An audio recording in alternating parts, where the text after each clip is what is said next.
Yo, what is up guys, Grim here, and in today's video I'm going to share my answers from a quick Q&A I did via messaging with GGG. So I generally ask a few questions here and there to the team about the mechanic so I can better understand it and help you guys understand it and formulate how it will actually play, and most of the time I post the answers to these on my Twitter or Discord, but you know, this time I figured I'd make a video out of it because maybe not everyone is in my Discord and they would appreciate the answers too. So if you do appreciate it, make sure to let me know down below, and I'll make sure to do these videos whenever I get any answers from GGG, which I think might be useful. So without further ado, let's get into the Q&A. So I think some of these may have been touched on in the beta class. I haven't seen that yet, but without, you know, anything to do with that, let's just get into it.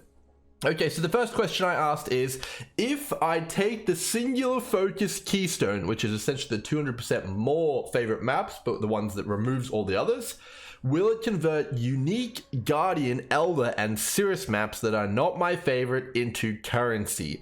So this question is essentially going to determine whether or not you'll have this keystone on for the entirety of the league, or you'll only have it on to build your map pool. And the answer they came back with was simply yep. So yep means that you'll get no cortexes, you'll get no Elder, Guardian maps, you'll get no unique maps, and the only Sirus maps you'll get are of your favorite.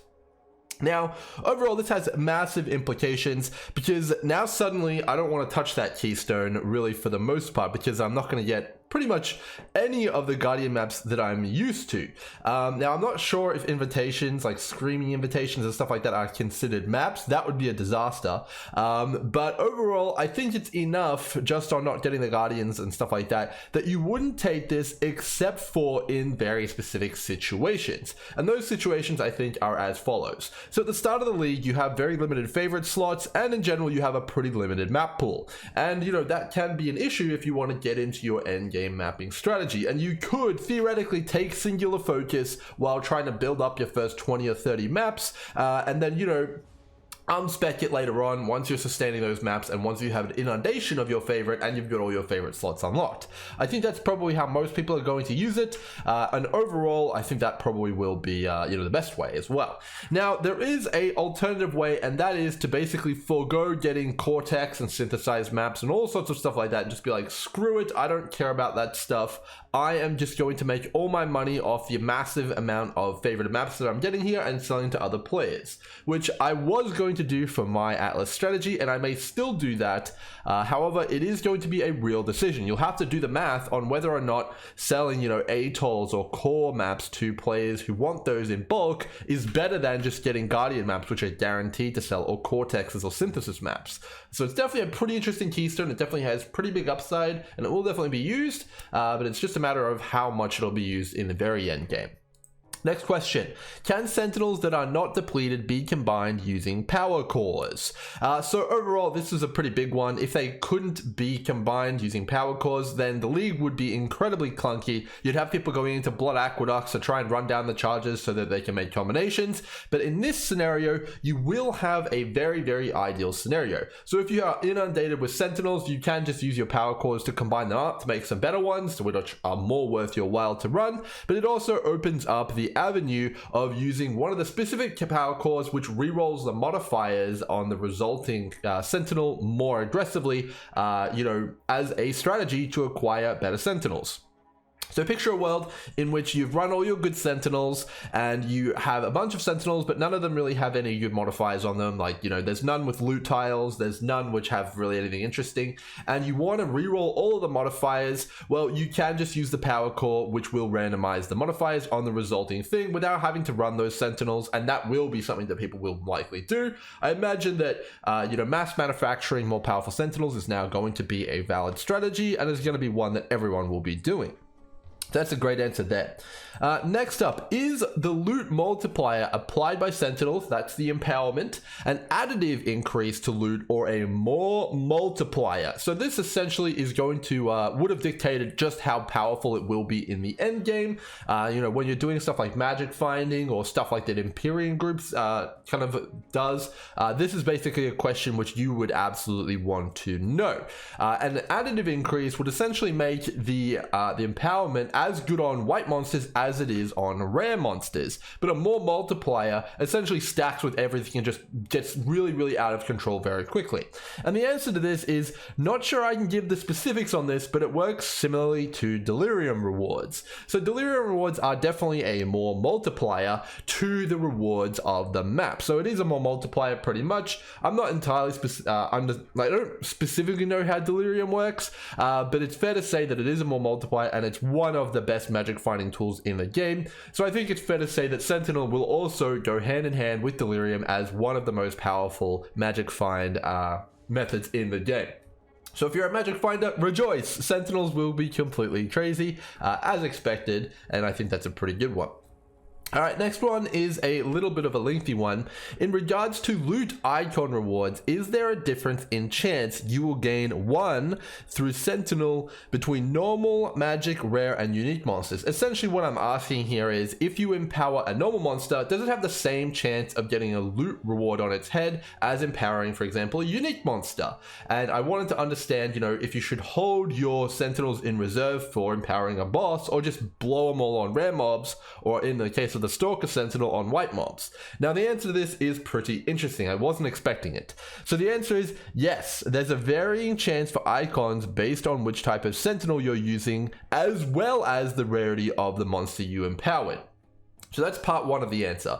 So if you're using, for example, the Stalker Sentinel, it's probably got the lowest chance to give you a reward tile, as it's the most generic. However, if you're using the Apex Sentinel, I imagine this probably has the highest inherent chance to give you loot rewards on the heads of the monsters. And then if you further couple that with the fact that you are now getting a higher chance again for applying loot tile rewards to the effects of unique monsters and stuff like that, now you're starting to see how we're kind of going to get into an interesting territory here. So it's basically confirmed that you want to be prioritizing activating your Sentinels on the most powerful monsters that you can possible, dictated by their rarity. So you always want to be empowering stuff like the boss, and you always want to be empowering stuff like, if you can, Rogue Exiles, or anything along those lines. So I imagine the best place to use a lot of these Sentinels is going to be in high density rarer areas. So stuff like Legions, Harbingers, and all sorts of stuff like that will yield the best rewards for your time.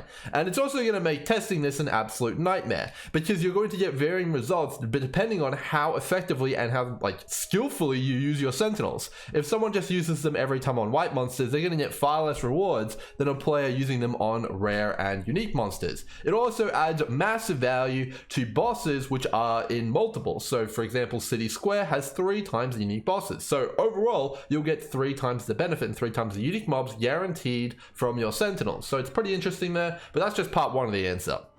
Okay, so they also go on to say, to add to this, Sentinels can add multiple rewards of the same type to a monster. This is signified by the monster having a larger reward icon on its head.